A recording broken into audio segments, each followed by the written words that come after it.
There is some training camp footage, there is practice going on, so I wanted to share it with you guys. Defense has been the primary focus. On top of that, they've really been emphasizing and trying to take advantage of their multitude of options on the offensive end. Caitlin drills a three. Kelsey shows us a nice touch pass. Everyone's on the court, so let's check it out. It's been great. You know, it's been exciting the entire offseason, really having players in and out and getting a head start on some of the things that we want to implement. With the new atmosphere, new coaching, everything is just absolutely new. It feels really good. It feels fresh.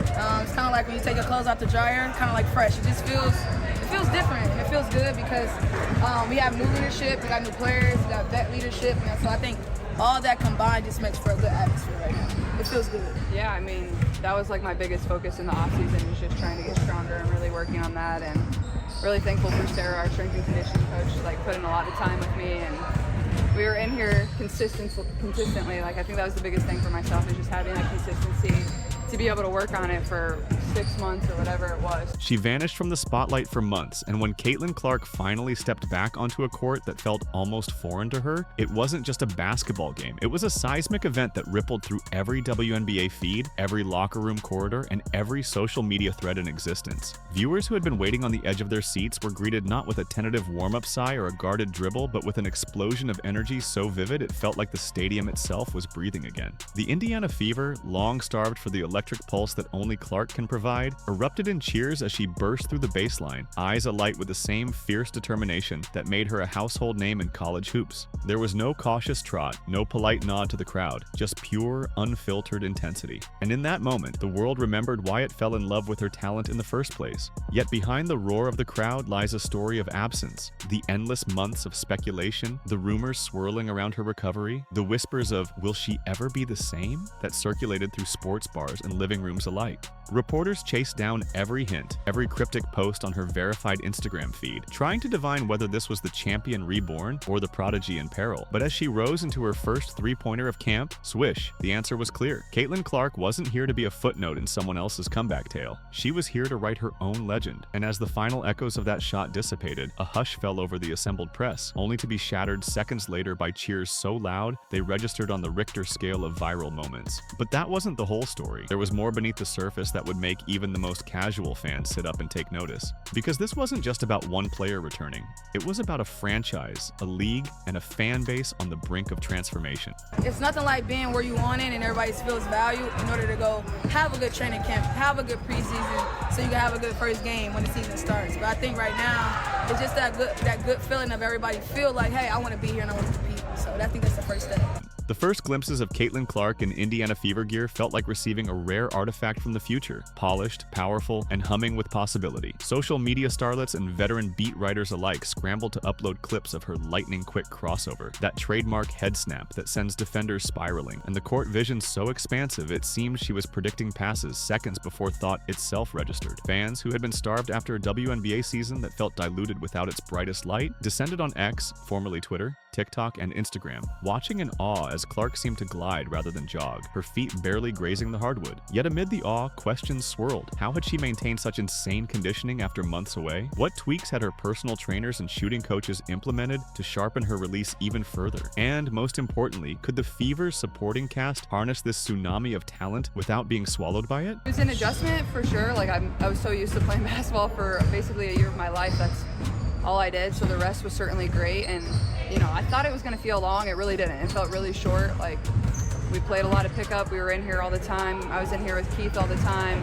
Had teammates coming in and out all off-season working with me and wanting to get better. Early videos offered tantalizing hints. Lexi Hull sprinting full speed to match Clark's tempo, Kelsey Mitchell's pull-up jumper already looking butter smooth, and Aaliyah Boston patrolling the paint like a sentinel born for this moment. But those highlight clips rarely tell the whole story. Behind each viral moment lay hours of repetitive drills, grueling scrimmages, and strategic runs designed to test every ounce of teamwork. Coaches placed extra defenders on Clark in practice just to see how she'd adapt, forcing her to thread passes through impossibly tight windows, only to watch her deliver dimes that left teammates gaping. And that's when the real narrative began. This wasn't a solo act, but an ensemble poised for stardom. Yet even as the Fever's Instagram page lit up with slow-motion replays and behind-the-scenes banter, skeptics questioned whether these curated glimpses masked deeper challenges. Could a team so reliant on one superstar overcome the inevitable rust of preseason preseason, that uncertainty hovered like fog over Conseco Fieldhouse, refusing to dissipate until we saw how this all translated when the cameras stopped rolling and the leveled court of competition replaced the controlled environment of practice. Behind the scenes, the Fever's training camp buzzed with an energy that bordered on frantic, as if the entire roster sensed they were collectively standing at the edge of a precipice. In one corner of the gym, Bonner, veteran forward and WNBA legend, ran coaches through defensive rotations while sharing cryptic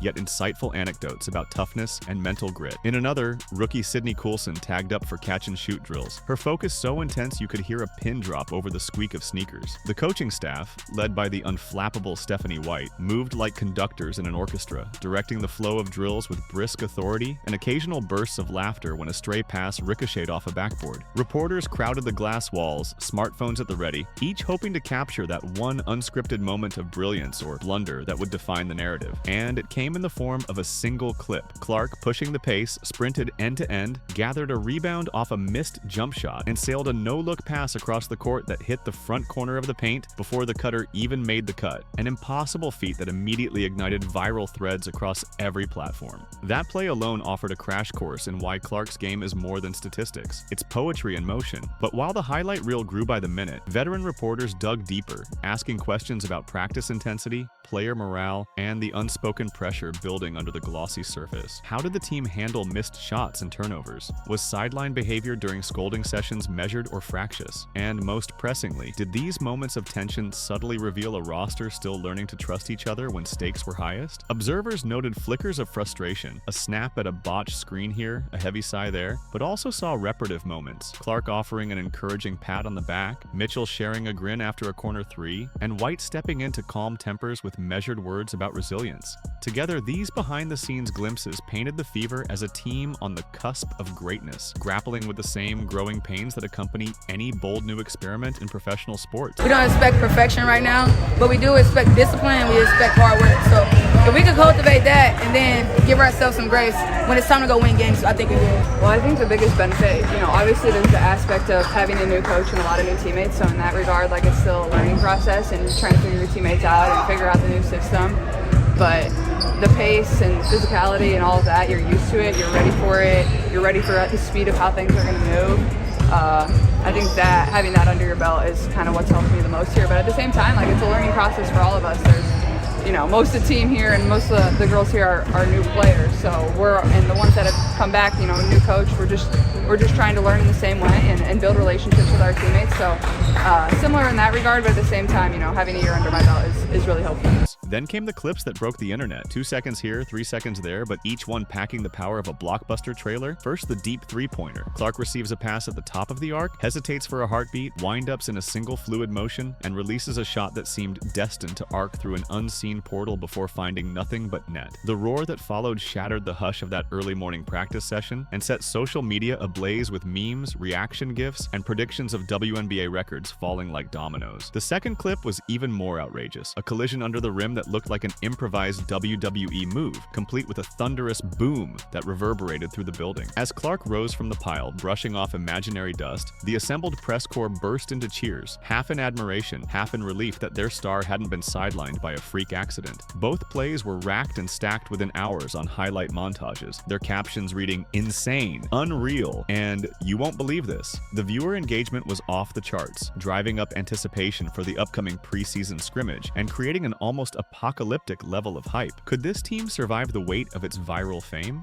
Yet for all the glitz and glamour, there were undercurrents of concern. Critics pointed out that these moments, while spectacular, came against burn pit defenders in practice scrimmages, far from the polished tactics and fierce defense of actual WNBA opponents. Would these highlight reels translate into tangible wins and efficient offense when the lights went up on opening night? And would the Fever's newfound celebrity distract them from the grind required to compete against seasoned playoff contenders? Those doubts lingered like a haunting refrain. In the WNBA, flash without substance can only carry you so far. Enter Stephanie White, the newly appointed head coach whose arrival was met with both excitement and skepticism. Excitement because she brings a reputation for strategic innovation and player development. Skepticism because no coach in recent memory has faced pressure quite like this, to not only win games, but to shepherd a cultural revolution in the WNBA. Well, I have nothing but great things to say about Stephanie. From the time I was in China playing, and her trying to get me back here, and the leadership that she took to, make sure I felt welcome and felt safe coming back and playing under her. She's done an unbelievable job with all of us one by one and making sure we all feel different but in a good way. And I think with her leadership along with the assistant coaches, we've already cultivated how we want to play, and so that already feels good as a player coming from Stephanie.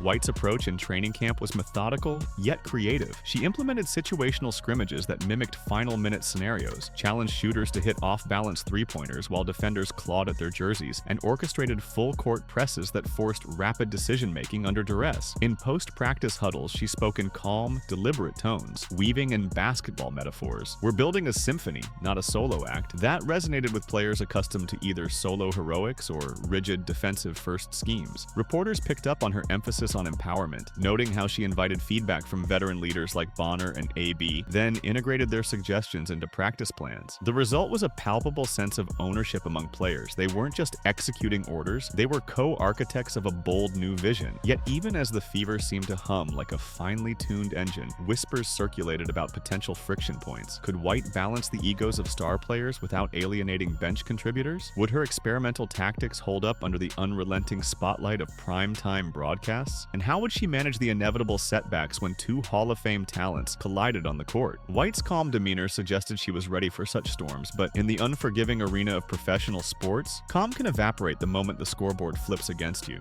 Pressure, as they say, is a privilege, but it's also a crucible that tests even the most decorated athletes. As preseason games approached, the Fever locker room crackled with anticipation and a fair share of trepidation. Reporters filed stories about skyrocketing ticket sales, national networks clamoring for broadcast rights, and social media influencers planning meet-and-greet events at tailgate parties. The eyes of the basketball world were fixed on Clark and company. With every scrimmage victory or buzzer-beater highlight, another headline proclaimed, "Caitlin Clark era begins," or "Fever pitch." But under this cacophony of praise lurked a chorus of naysayers, cautioning that the weight of expectation could become self-fulfilling. The more you hype a team, the heavier the burden on its shoulders, until the first slip-up feels like a betrayal of the hype train itself. Reporters dug for cracks in the facade, citing moments when Clark's patented smile faded after a missed free throw or when teammates exchanged terse words after a turnover. In press conferences, Clark fielded questions about her mental toughness with studied grace, but every answer was parsed for subtext. Are you worried about how the team will handle playoff-level defense? How will you adjust if opponents double-team you relentlessly? What if the roster chemistry fractures under this spotlight? Each query was a probing test, and Clark's poised responses, tempered with compliments for her teammates and trust in her coaching staff, only fueled speculation. Was this confidence genuine, or a media-scripted shield? Even as she delivered speeches about unity and resilience, some pundits dismissed them as empty platitudes. The pressure cooker continued to hiss, each whisper and rumor fanning the flames of doubt. Meanwhile, beneath the glare of the main event, an equally compelling subplot unfolded. The clash of veterans and rookies, experience and raw talent on a roster stacked more than any Fever team in recent memory. On one side stood the seasoned pros, Diana Taurasi adjacent veterans who have weathered razor-thin playoff exits and championship droughts, their skin toughened by years of high-stakes competition. On the other stood a wave of fresh faces, undrafted free agents, international imports, and first-year signees like Sydney Coulson and Sophie Cunningham, hungry to prove they belong under the brightest lights. In open practices, the veterans jibed and bantered, sharing war stories and offering tips on defensive footwork, while the newcomers matched the banter with cheeky retorts and awe-filled questions about life in the WNBA bubble. At times, the generational divide felt jarring, veterans chafing at the rookies' audacious confidence, rookies bristling at the veterans' veiled tests of loyalty. Off-camera, the bench was a microcosm of this tension, bodies huddling around laptops to review film, hushed debates about play calls, and pointed discussions over who would earn the next rotation spot. Yet in those same scrimmages, moments of camaraderie emerged. Rookies cutting perfectly to the rim on a veteran's dime, veterans flashing twin thumbs up when a young player drained a jump shot under pressure, revealing that this clash could forge bonds as much as break them. Coaches capitalized on these moments, designing drills that paired contrasting player archetypes. A rookie with a veteran on a pick and roll, forcing each to understand the other's pace and style. By the end of camp, the two sides began coalescing, not without friction, but with a grudging respect that hinted at greater cohesion once the games truly mattered. But time, in basketball as in life, is never on your side. With preseason tipped to begin in just days, the Fever found themselves sprinting against a clock that refused to slow down. There was no luxury of a lengthened training camp, no chance to fine-tune every set play or iron out every defensive rotation.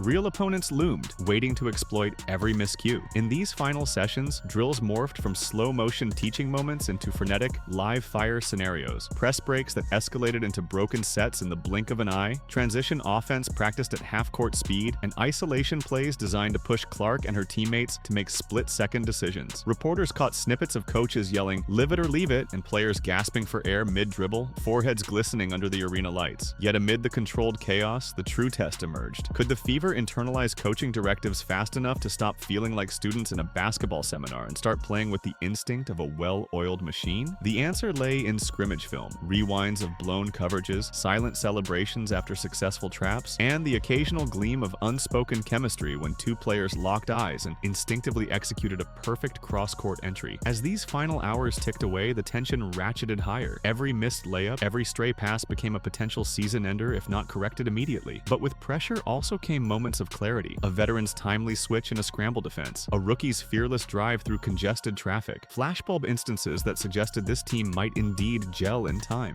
Yet perhaps the most compelling facet of this unfolding drama is that it transcends mere wins and losses. It speaks to a cultural moment where women's sports are reclaiming their rightful place in the spotlight. Caitlin Clark's arrival in Indiana wasn't just a roster move. It became a rallying cry for a league that has fought for media attention, equitable pay, and fan respect for decades. As stadiums fill to capacities unseen since the pre-pandemic heyday, sponsors line up with multi-million-dollar endorsements, and national networks broadcast games in prime time. The Fever stand at the vortex of a transformative wave. Interviews with front office executives reveal strategic marketing plans keyed to Clark's brand, while community outreach events tout her influence as a role model for young girls. Even political figures cite her as an example of female leadership and empowerment. Yet amid this feverish embrace, questions simmer. Will the spotlight remain once the novelty fades? Can the league leverage this momentum into lasting growth, equitable revenue sharing, and expanded development pipelines? And how will the players themselves navigate newfound fame without losing sight of the work that made them stars? The answers will determine not only the Fever's trajectory, but the WNBA's place in the global sports pantheon. Finally, as opening night approaches and the city of Indianapolis holds its collective breath, one thing is certain: we are witnessing more than the beginning of a season. We are observing the genesis of a new era. Caitlin Clark, the player of staggering talent, the viral media whirlwind, the lightning rod for hype and scrutiny alike, has the chance to cement her legacy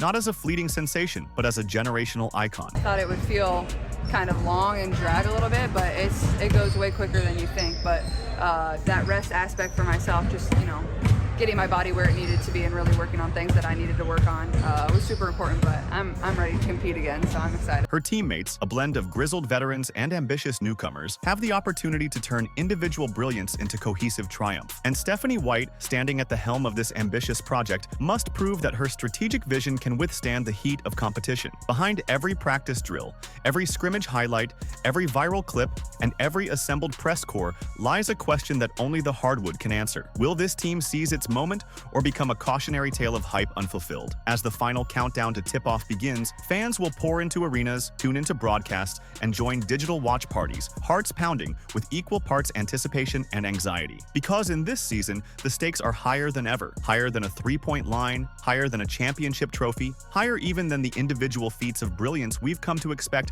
from one singular superstar. This is about a league's evolution, about a franchise's rebirth, and about a generation of athletes who refuse to be defined by limitations. And as the lights go dark and the ball is tossed skyward, one truth remains: history is being made, one dribble at a time.